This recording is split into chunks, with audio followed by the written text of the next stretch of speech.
Bendiciones en Cristo, yo soy Abel Hamden y lo invito a quedarse porque es precisamente este video el que yo le había prometido alguna ocasión atrás, con respecto a defender a la Virgen María de todas las abominaciones de la Iglesia Católica Romana, que son bastantes, la verdad de las cosas. Entonces, ahora lo que vamos a hacer, lógicamente no podemos debatir algo que no es absolutamente bíblico con la Biblia. Pero sí me voy a ayudar con la Biblia para cubrir algunas cosas importantes y con María.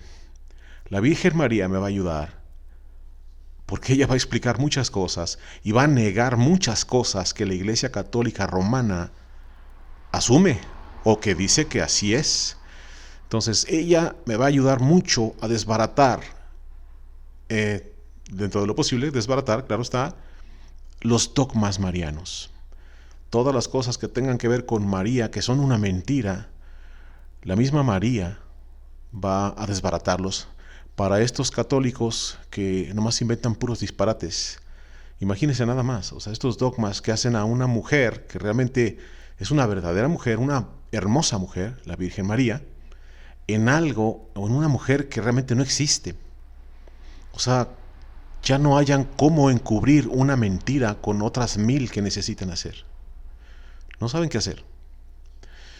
De entrada quiero explicarle que aquí no voy a exaltar a María más de lo que el Señor la exalta. Es decir, en donde corresponde vamos a poner a la Virgen María. Y en donde corresponde vamos a poner a Cristo. Y la misma Virgen María me va a ayudar a mí para exaltar a Cristo. Porque aquí es lo que yo quiero expresarles y explicarles a ustedes, que es la Virgen María, una hermosa mujer, verdadera hija de Dios. Nada que ver, totalmente lejana a la Virgen María que estos señores han inventado, que ya ni siquiera es María, ya es Guadalupe, ya es la de los remedios, la del rosario, todo tipo de vírgenes. Entonces, quiero que se quede, lo invito a que se quede, para que vea cómo es que María me va a ayudar a echar por la borda estos dogmas marianos que son inútiles y que usted que me está escuchando, que me está viendo, tiene que creer si es que es católico romano. Si usted es católico romano, tendría que creer estos dogmas, porque de lo contrario, pues sería excomulgado, según el magisterio católico romano. Así es que ahorita hay muchos católicos, muchas personas que dicen que son católicas, y realmente para el magisterio no son católicos, son totalmente ajenos. No hay ninguna diferencia para ellos entre usted, que se dice católico, que realmente no cumple las condiciones que pide el magisterio, y un libre pensador. No hay ninguna diferencia para ellos. Usted se sigue poniendo la etiqueta de católico y para el magisterio no es absolutamente nadie. Eso ya podrá verlo después estudiando el magisterio. Si estudia el magisterio se da cuenta cómo el magisterio se la pasa negando a sus propios laicos. Es un desastre lo que hacen estos señores. Pero bueno, lo voy a invitar a que se quede y vamos a empezar con algunas cosas con respecto a dónde está parada María, la verdadera Virgen María. Ahorita me va a entender un poquito más. Vamos a empezar ya aquí. Ok. Defendiendo a la Virgen María de las abominaciones de la Iglesia Católica Romana por su servidor. Vamos a empezar entonces mencionando algunas de las cosas que vamos a desarrollar un poco. Los dos primeros puntos los vamos a tocar rápidamente y nos vamos a ir después a los principales cuatro dogmas marianos para que vea cómo es que la Virgen María me va a ayudar a echarlos por la borda. Nada más que estas personas, los católicos romanos, de verdad que no entienden las cosas aquí. Mire esto. Vamos a verificar lo que es el contexto histórico, el contexto religioso de María, claro está, la imposibilidad de la mediación de María, la intercesión de María. ¿Por qué es imposible eso? La falsa perpetua virginidad de María que ella negó. Fíjese bien, la falsa perpetua virginidad de María, ella la negó. La vana y falsa inmaculada concepción de María, también, incluyendo a Santo Tomás de Aquino, que también la niega. La vana asunción de María. Ya va a ver más o menos de qué se trata todo esto y las conclusiones. Voy a empezar rápidamente con el contexto histórico. Esto lo vamos a tocar rápidamente, nada más para que se dé una idea de dónde estaba parada María. Y empezamos con esto. María estaba sometida al pacto mosaico, a la ley, a la Torá. Ella tenía que cumplir con esa ley. Siempre tenían que ser cuidadosos para tratar de cubrir esa ley o de cumplirla. María, claro que estaba en esa ley. Conocía ella lo que era el adulterio, sabe que se pagaba con la muerte. Por eso es que es peligroso. Y de hecho, ese fue el peligro que corrió. Y gracias a que José, pues era un hombre piadoso, pensaba dejarla en secreto, porque claro está que un embarazo podía gritar que hubo adulterio y entonces correría peligro de ser apedreada. Aquí lo tiene, por ejemplo, con Deuteronomio 22, 23 y 24. Dice, si hubiere una muchacha virgen desposada, fíjese bien, exactamente lo que es la Virgen María, con alguno, y alguno le hallare en la ciudad, y se acostare con ella, entonces los sacaréis a ambos a la puerta de la ciudad, y los apedrearéis, y morirán. Algo que sabía perfectamente María. Otro punto también importante es entonces que María también estaba en el primer paso o el proceso de matrimonio judío. Hay que entender aquí que esto era bastante serio. Estar desposados en la época del Señor ya era prácticamente el matrimonio, es decir, nomás faltaba consumarlo, ya era el proceso de matrimonio. Y de hecho, en lo que es la desposada, o que estuvieran desposados, ya tenía que haber pues bastante dinero de parte de José para ofrecérselo a la familia de María. O sea que aquí las cosas no estaban platicaditas nada más, no, ya había dinero de por medio. Entonces tenía que dar José algo que se llamaba el mojar y la dote. El mojar, que tenía que de alguna manera él cubrir el gasto de lo que podría ser para la familia la pérdida de la participación económica de María, y el asunto de la dote precisamente para asegurar si hubiera algún problema de divorcio, adulterio, alguna otra cosa, en la que entonces ella, María, se quedaría con ese dinero. El padre podía hacer uso de eso si lo quería hacer, pero no era para él, era para su hija. Entonces, todas estas cosas se cumplían en ese tiempo y no estaban jugando definitivamente. Entonces, es algo serio ya. De hecho, la manera en la que se podía eliminar este desposorio, o sea, ya estar desposados, pues era a través de un documento. Eso ya podría significar adulterio si se violaba ese documento. Así que es algo serio, no creo que era algo muy facilito como ahorita, que la gente se le hace muy fácil tratar de irse a casar y se le hace también muy fácil divorciarse. Por cualquier cosa se andan divorciando. No, eso no era en esa época así, era bastante más serio. Entonces María estaba ya desposada y lo que le pido es que se grabe eso. María estaba en el primer paso del proceso de matrimonio judío, es decir, ya estaba en el proceso de matrimonio. María, grábeselo. ¿Ok? Bien. Pasamos al contexto religioso. En el caso de María, claro está. Los católicos romanos siempre están atribuyéndole a la Virgen cosas de acuerdo a sus lineamientos, a sus maneras de pensar. Porque si somos honestos, pues no hay muchas cosas en la Biblia de la Virgen María.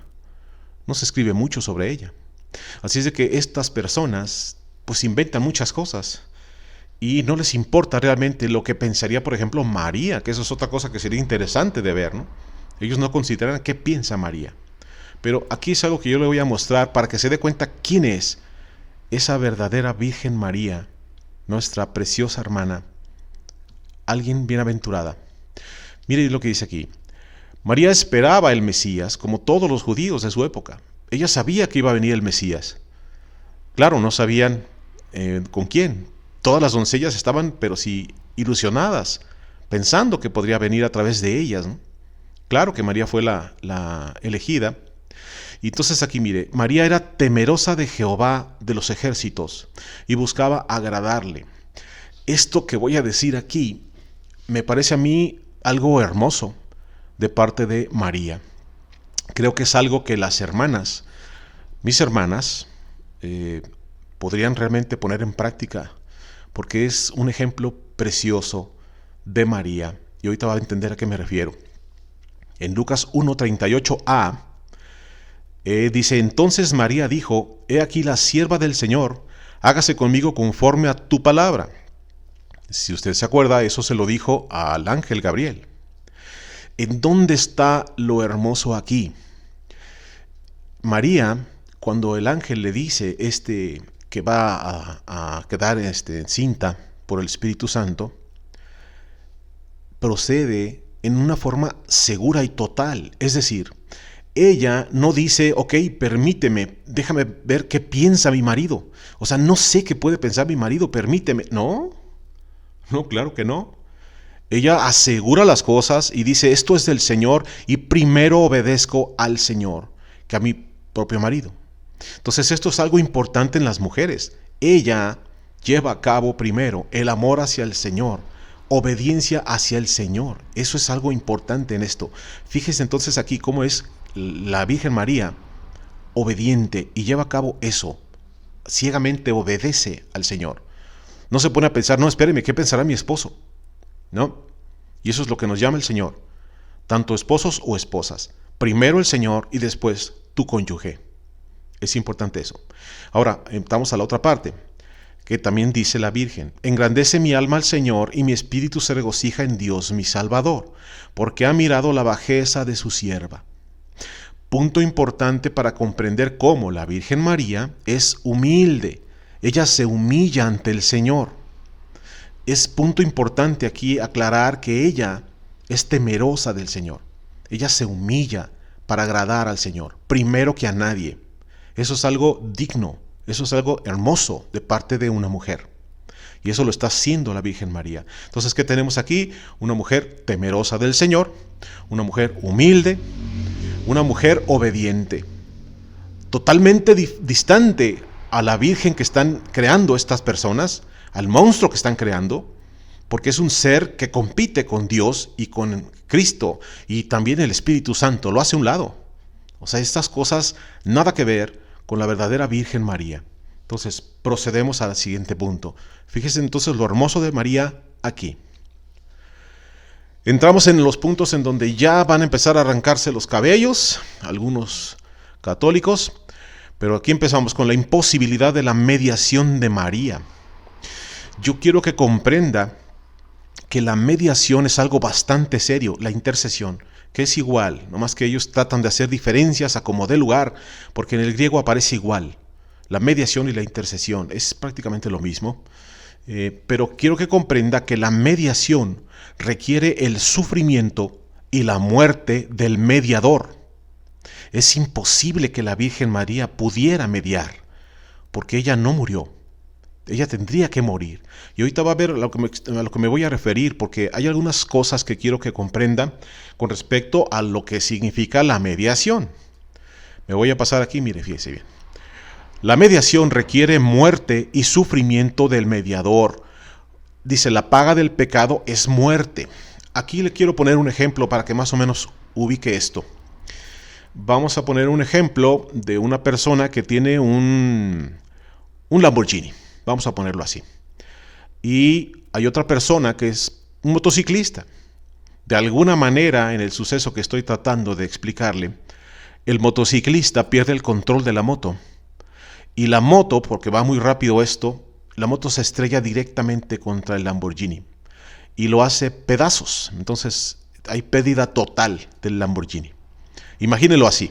A fin de cuentas va a ser una analogía. La pérdida total de la persona, del coche, y el de la moto, pues el de la moto no tiene otra cosa más que su moto. Y entonces el que tiene el coche va a exigir el pago. Él le dice: bueno, yo exijo que me des el pago de esto. Y el de la moto va a decir: pues discúlpame, no tengo para pagarte. O sea, ¿qué puedo hacer? Vamos a empezar entonces con el primer mediador hipotético. Imaginando que llega, por ejemplo, un amigo del motociclista con otra moto. Y entonces la moto pues está nueva. Y él llega y le dice al señor del Lamborghini: señor, aquí está mi moto. Esto va a ser pago de haber perdido su coche. ¿Qué cree que diría el del Lamborghini? Pues claro que no. Dice: claro que no, amigo. Usted no puede estar mediando en esta situación porque no tiene el nivel que se necesita para mediar. Porque el problema es más grande que el que está presentando usted, la solución que está presentando usted. Así es de que esto no procede. Pero si llega otra persona que tiene un Lamborghini nuevo y dice, ¿sabes qué? Yo voy a mediar por él, voy a intervenir por él. Aquí tienes el Lamborghini nuevo. Y él entonces está al nivel de la persona que fue ofendida o del tamaño del problema. Porque entonces sí puede mediar, porque está resolviendo el problema, a pesar de que la persona de acá no puede pagar. Él dice, yo voy a mediar por él, no te preocupes, aquí está el pago de tu auto. Ok, vamos a pasar entonces esta analogía a lo que es verdaderamente el problema en el Señor. Aquí está el Padre que ha sido ofendido y es infinitamente superior a cualquier ser o criatura que lo haya ofendido, claro está. Entonces, ¿cuál es la criatura que puede tener el nivel infinito de Dios para poder pagarle por esa ofensa?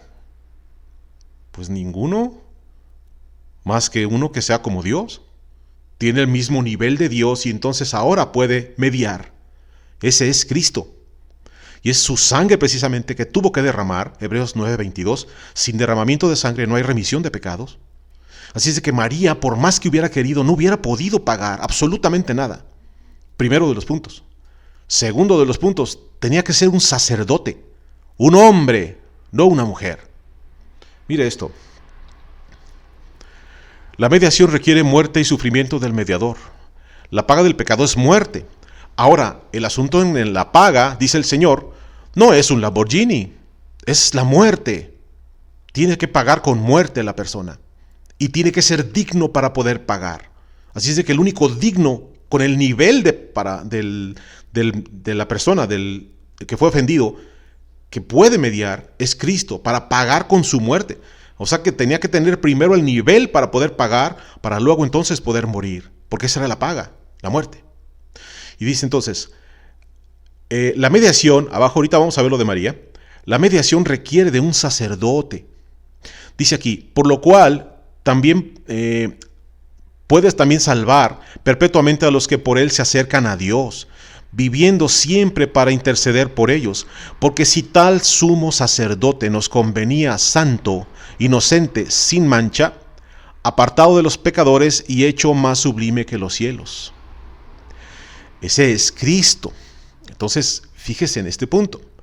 Ahora aquí, donde dice María puede mediar o podía mediar solo entre los hombres y Cristo mientras estaba viva y mientras Cristo no había ido a la cruz. Aquí es un detalle bastante importante que quiero aclarar. Y realmente esto es de mucho peso para o contra los católicos romanos. Porque aquí es en donde esto se pone triste, realmente triste. Al principio a lo mejor podíamos pensar que esto era por, como resultado de todas las cosas que terminamos haciendo los protestantes para tratar de explicarles a los católicos romanos. Pero la verdad de las cosas es que aquí esto ya empieza a ser triste porque ahorita va a ver a qué me refiero con otro hermano que va a hablar algunas cosas que sí me parecen ya tristes. Y aquí le voy a explicar por qué. Aquí donde dice que Cristo, o sea, María podía mediar solo entre los hombres y Cristo mientras estaba viva y luego y no había muerto Cristo, hay que entender que después de que muere Cristo y ya resucita el Señor se va. Y aquí es un punto bien delicado y bien importante, porque el Señor precisamente se va y dice lo siguiente. Pero yo os digo la verdad, dice Cristo, os conviene que yo me vaya, porque si no me fuera, el Consolador no vendría a vosotros. O sea, fíjese aquí el punto más importante, porque es Cristo dejándonos ya a su Espíritu Santo. Y fíjese bien, mas si me fuere, os lo enviaré. El Consolador no vendría a vosotros, mas si me fuere, os lo enviaré. ¿A quién? Al Espíritu Santo, al Paracletos. Y cuando Él venga, convencerá al mundo de pecado, de justicia y de juicio. Este era un momento precioso para que Cristo dijera, no, si yo me voy, se queda mi madre. Les dejo a mi madre se encargará de glorificar mi nombre, de darme honra, de llevar a las personas a mí. Eso no está diciendo el Señor. Está diciendo que es el Paracletos el que se va a encargar de eso. Es el Espíritu Santo, el verdadero vicario de Cristo, el que realmente nos va a convencer de pecado, de justicia y de juicio. Y mire lo que dice Juan 16:14. Él me glorificará, porque tomará de lo mío y os lo hará saber. ¿Quién lo va a glorificar? El Espíritu Santo, no María, no el Papa, que le dicen el vicario de Cristo, por amor de Dios. El vicario de Cristo es el Espíritu Santo, señores. Así es de que no es María, no es el Papa, es el Espíritu Santo el que Cristo estableció, porque Él se va para poder enviar el Espíritu entonces, y el Espíritu llega para convencernos de justicia, de pecado y de juicio. María aquí tampoco entra. Y acuérdese de ese punto importante. María es hermosa, es obediente, es humilde. Ella tiene temor de Jehová, del Señor. ¿Cómo va a ponerse a competir con su propio hijo cuando él mismo da esta orden? Es decir, os conviene que yo me vaya, dice el Señor. Entonces aquí no puede entrar María en la mediación por esas tres cosas que le estoy hablando. Primero, porque tenía que ser un hombre. Segundo, porque tenía que sufrir y morir el mediador. Y tercero, porque Cristo está poniendo al Espíritu Santo como su vicario para que nos pueda llevar a Cristo y lo glorifique a Él. Entonces, todas las cosas que está hablando el catolicismo romano son un disparate. Disculpen ustedes, pero el verdadero vicario de Cristo es el Espíritu Santo. Y otra vez tenemos aquí a María, incapaz de hacer otra cosa que adorar al Señor, humillarse y tener temor del Señor. La verdadera María, esa María que exaltaría a su Hijo en vida, esa María que si ella pudiera y si supiera lo que están diciendo los sacerdotes católicos romanos de ella, créame que se bajaría y yo creo que los agarraría a sombrerazos. Vamos al siguiente punto. La falsa perpetua virginidad de María. Ella misma la negó a gritos. Esto que le voy a decir es real, porque le dije que se grabara algo al principio, ¿se acuerda? A ver, déjeme regresar tantito para ver si es que... Vamos a regresar. María, aquí está abajo, María estaba en el primer paso o proceso del matrimonio judío. Le decía yo, grabes esa parte. Es importante que se la grabe porque ahorita la vamos a ocupar. Aquí, la falsa perpetua virginidad de María, ella misma la negó a gritos, digo aquí. Y mire bien, María era temerosa del Señor y debía obedecer lo siguiente, que Génesis 2:24. Ella sí conocía esto, la Virgen María. Por tanto dejará el hombre a su padre y a su madre y se unirá a su mujer y serán una sola carne.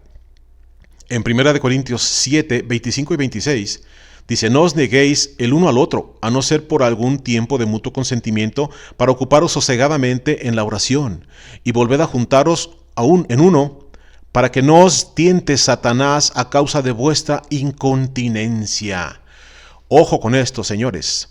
La Virgen María, escúcheme bien, por favor, la Virgen María no tenía el don de continencia. La Virgen María no tenía el don de continencia. Ella había decidido el matrimonio antes de que se apareciese el ángel, antes de que llegase el Señor. Ella había decidido casarse. Ella quería una vida marital, quería una vida conyugal. Así es de que los que quieren imponerle la virginidad perpetua es algo contra la propia María. María no quería eso. María quería una familia o quería acercarse a Él. Y como una mujer obediente, que es lo que le estoy presentando hasta ahorita, que es una mujer temerosa del Señor, entiende que no puede negarse a su marido porque provocaría adulterio de parte de él. ¿Por qué? Te haría Satanás. ¿Por qué? Por la incontinencia. Y María está gritando que ella no tiene continencia. ¿Por qué? Porque se va a casar. Una mujer que tiene continencia, que sí tiene el don de continencia, no se casa, señores. Se aparta, se aleja. ¿Por qué? Porque sabe que su marido buscaría las relaciones íntimas. Eso sería un disparate completo. Y la Virgen es clara en esto. Ella quiere una vida marital. Así es de que no le vengan con esos cuentos otra vez. Si la Virgen se enterara de que le están levantando esos falsos, de que es virgen perpetua, comenzando porque la Biblia habla de que tuvo hijos, 4 medios hermanos para Cristo. Entonces eso es prueba de que ella siguió con su vida normal. Ella empezó su vida normal, entrando en el matrimonio. Se iba a consumar, claro que sí. Además, acuérdese que en el asunto de los judíos se consumaba eso en la relación sexual. No era como nosotros. No, allá las fiestas duraban 7 días, señores. Y tenían ese tiempo para mostrarle que la persona era una virgen. Entonces ellos tenían que mostrar que habían tenido relaciones íntimas y que la mujer había dejado rastros de que era virgen. Entonces esto echa por la borda su perpetua virginidad. Es un disparate más del catolicismo romano. Y por eso es que no saben qué hacer los señores, porque tratan de ver a ver cómo hacemos para poder encubrir esto, cómo hacemos para que embonen las cosas y la historia. No pueden hacer nada, discúlpenme ustedes, más que estar mintiendo y mintiendo y mintiendo. Y ahorita, con pena lo digo, con mucha pena lo digo, pero la Iglesia Católica Romana, al no estar dándole su lugar al Espíritu Santo, es muy posible, altamente posible, disculpe ustedes, que estén cometiendo blasfemia contra el Espíritu Santo. Y para eso precisamente aquí tengo un hermano. Este hermano va a decir algunas cosas que realmente me entristecen, pero pienso que son verdad. Pienso que son verdad y bueno, es triste. Escuche, por favor. Mientras las escrituras nos dicen que es el Espíritu de Dios quien nos conduce a Cristo, ellos ponen a María. Le quitaron el papel al Espíritu de Dios y pusieron a María. Mientras la Biblia dice que el Espíritu es el que ruega e intercede por nosotros con gemidos indecibles, ellos se lo indican a María. Y mientras más avanzamos y más auscultamos, nos daremos cuenta de cuánto le quitaron al Espíritu de Dios para endilgárselo a María. Yo pregunto, eso, aparte de que no es ni bíblico ni escritural, ¿es propio de una persona que sabe leer las escrituras? Por supuesto que no. Y es más, es un abuso que podría incluso rayar en términos de blasfemia. ¿Será que esta gente blasfemó contra el Espíritu Santo? El pecado imperdonable. Y por eso, por más que uno se lo explica, ellos no entienden, porque la gente que blasfema contra el Espíritu de Dios se endurece de tal manera que es imposible el arrepentimiento. Y por eso será que ellos, mientras más leen, más se pierden, porque no pueden encontrar, no pueden hacer la conexión correcta. Es como que el Señor les envió un espíritu de estupor para que no puedan entender las Escrituras. ¿Se da cuenta de eso? Realmente es algo muy serio, es algo muy triste, porque esto realmente puede ser pues algo que el Señor mismo esté enviando. No darles entendimiento, porque en muchas ocasiones hace eso el Señor, claro que sí. Entonces, pues roguemos al Señor que puedan despertar muchos, que puedan entender y que dejen en paz a la verdadera Virgen María, porque ella es una mujer preciosa, es una mujer de Dios, es una mujer temerosa del Señor. Y realmente ella, yo sé que estaría encargada de exaltar a su Hijo en toda su posibilidad. Pero estas personas, pues parece que no están queriendo que exalte a su Hijo, sino que quieren exaltarla a ella, y ella no lo va a permitir. Así como no lo permitió, por ejemplo, Pedro, cuando Cornelio le mandó llamar. Cornelio manda a Pedro traer, y el Espíritu Santo le dice a Pedro que vaya a visitar a Cornelio. Y entonces cuando llega Pedro a la casa de Cornelio, Cornelio se hinca. Y lo que hace Pedro es inmediatamente levantarlo, diciéndole: no te hinques, yo también soy un hombre. Entonces los que son temerosos del Señor no permiten adoración. Así es de que si ellos están pensando que la Virgen María aceptaría adoración, qué equivocados están. La Virgen María es humilde, es hermosa. Hay que respetar realmente lo que pensaría María si supiera que ustedes pretenden adorarla o hacerle hiperdulia, y ella no estaría de acuerdo en lo absoluto. Ok, entonces vamos a seguir. La vana y falsa, dice, la vana y falsa inmaculada concepción de María es herética, ofende a Cristo, hace a Dios mentiroso, y hasta Santo Tomás la negó. realmente la Inmaculada Concepción es un dogma que no tiene nombre, porque esto rompería prácticamente con el Antiguo Testamento y el Nuevo Testamento. O sea, pisotearía todo lo que está escrito en la Escritura, valga la redundancia. Todo cuanto está escrito sería pisoteado por este dogma que de veras yo no sé de dónde sacan o pues qué fuman estos tipos, ¿no? Mire bien lo que dice aquí. La Inmaculada Concepción de María no glorifica a Dios en nada, al contrario, lo ofende e invalida las Santas Escrituras en ambos de los testamentos, ya que significaría que María debía existir antes de la creación de Adán y Eva para no mancharse del pecado original. Es decir, que si María realmente fuera inmaculada, o sea, esto tendría que ver algo que rompiera ese lazo en el que Adán y Eva pues cayeron en pecado, y todos los que han descendido de ellos, pues hemos estado en pecado, ¿eh? ¿María es una de ellas? Claro que sí. Y eso es algo que es claro en esto. Mire cómo dice Santo Tomás de Aquino. Santo Tomás de Aquino dice, niega la Inmaculada Concepción de María. En el libro Mariología Tomística, en la página 128 y 129, esto que está viendo usted es parte de la 128 y en un momento más le voy a poner parte de la 129. Pero mire cómo dice, Santo Tomás enseña expresamente que la redención que ha sido obrada por Jesucristo es universal y se aplica a todos, y toda excepción que atacara a este principio le parece inadmisible y que sería injuriosa al Salvador del mundo, es decir, que ofendería a Cristo. Es uno de los primeros puntos aquí. ¿Se da cuenta de esto? Ofendería al Señor. El Cristo, el hombre Dios, es el único redentor. Todos los hombres son rescatados y por consiguiente pecadores y sometidos al pecado. Esta culpabilidad universal está fundada en la unidad de la raza humana y su descendencia natural de Adán, el jefe culpable de la humanidad, y todo el que tiene su origen del Padre común por la vía natural y ordinaria de la generación, está necesariamente, fíjese bien aquí, bajo el imperio del pecado y por consiguiente tiene necesidad de redención, aplicando esta ley general a la Santísima, aquí va esta otra parte, Virgen. Santo Tomás llegó a esta proposición muchas veces repetida y reproducida de diferentes maneras, que María, como hija de Adán, estuvo sometida a la ley del pecado. Ojo aquí, pero que como Madre de Dios y en virtud de un privilegio especial, fue exenta de él. Perfectamente de acuerdo. Excelentemente de acuerdo.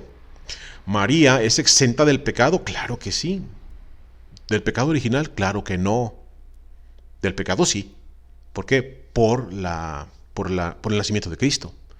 Es claro que tenía que entrar la limpieza en María, pero para que naciera Cristo. El pecado original no ha sido borrado para absolutamente de nadie. A pesar de que esté justificada una persona, a pesar de que esté en santificación la persona, el pecado original no se quita. La mujer sigue padeciendo a la hora de parir. El hombre seguirá buscando el alimento con sudor en su frente y seguirán todas las cosas. La mujer tendrá que, otra vez su deseo será sobre su marido y todo ese tipo de cosas que usted ya conoce de Génesis. Eso seguirá. Entonces, todo esto que estoy diciéndole es para que se dé cuenta cómo esta Inmaculada Concepción sería un problema grave. O sea, esto incapacitaría todas las escrituras, así es que este es otro grandísimo disparate de la Iglesia Católica Romana. Por esto yo no sé qué están haciendo estas personas. ¿A dónde van a llegar con estas mentiras? No tengo idea realmente. La vana asunción de María. Aquí, punto importante aquí.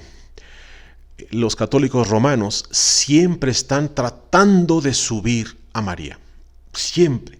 La asunción. Y siempre hablan de la asunción. Disculpen la pregunta, pero ¿cuándo iba a bajar? Mire esto de aquí. Si María fue asunta al cielo, ¿cuándo volvería? ¿Y cómo? Cristo va a regresar junto con todos los que murieron por él, y no hace hincapié la Escritura en el regreso de María. ¿Por qué?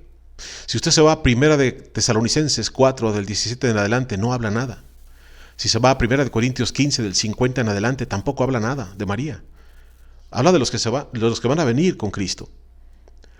Pero aquí el punto es que ¿cuándo va a bajar María? O estamos hablando de que no hay nada en la Escritura que diga que María ascendió. En el asunto de que si no dice que ascendió, tampoco dice que descendió, ¿cuál fue la razón de que María ascendiera? Porque aquí estoy ubicando, si María según los católicos era más importante que Elías y Enoc, que sí fueron subidos, pues, o sea, fueron, se me ocurre la palabra ahorita, bueno, fueron ascendidos, pero a diferencia de María, la asunción de Elías y Enoc sí tiene base bíblica. Hay base bíblica ahí. Establece el Señor para qué lo sube, por qué lo sube, o sea, simple y sencillamente que los salva de la muerte, o sea, que él agradaron al Señor, X, Y, Z. ¿Dónde está establecido para qué sube María? ¿Cuál es el objetivo de que suba María? Es decir, a diferencia de una persona normal que muere, bueno, es entendible que va a subir pues, para encontrarse con el Señor. Si María va a subir para encontrarse con el Señor, bueno, creo que ahí falta algo importante, ¿no? Porque realmente no tendría mucho sentido hablar de alguien que sube, pero no que baje. Y eso no pasa con Cristo, porque Cristo está establecido que sube. ¿Y para qué sube Cristo? En primer lugar, para buscarnos moradas, que eso es otra de las cosas. Sube también para el Padre, y también sube para enviarnos el Espíritu Santo, y va a venir en su segunda venida, en donde ahí se acaba todo. La segunda venida de Cristo determina lo que es el primer siglo y el segundo siglo. Los divide. Y cuando viene Cristo, entonces se acabó todo, señores. Viene Cristo en su segunda venida y se acabó la misericordia y comienza el juicio. Entonces aquí, este dogma de María en cuanto a su asunción, o ser pues no tiene ninguna razón realmente. Si no está en la Escritura hablando eso, ¿cuál es la función? ¿Cuál es la razón de que suba María? Porque estar hablando de que sube y de que sube y de que sube, ¿cuál es el objetivo? ¿Se da cuenta de eso?